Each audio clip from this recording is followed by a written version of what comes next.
আমার সাথে যারা রাজনীতি করতে এসেছে এবং যারা আসে নাই তারা সবাই নিরাপদ বলে মন্তব্য করেছেন বাংলাদেশ জাতীয়তাবাদী কৃষক দলের সাধারণ সম্পাদক শহীদুল ইসলাম বাবুল।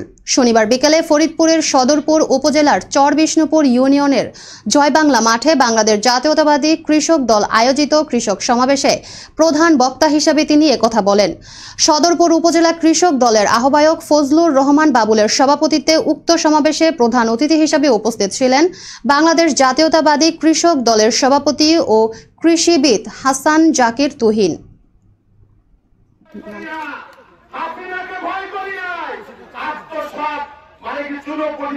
কাউকে আমি ভয় করার উপর আল্লাহ আর আমার নেতা তারেক রহমানের নির্দেশ বাস্তবায়ন করি।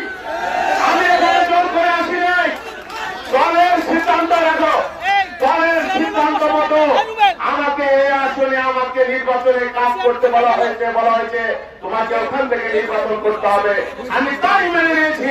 আমাকে যদি বলা হতো অন্য জায়গা থেকে করতে হবে আমি তাই মেনে নিতাম।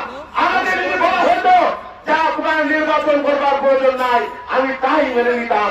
আমি দল করালো, দলের সিদ্ধান্ত মানালো, দলের সিদ্ধান্ত পাই পাই করে বিন্দু বিন্দু বলে সিদ্ধান্ত মানবার লোক আমি।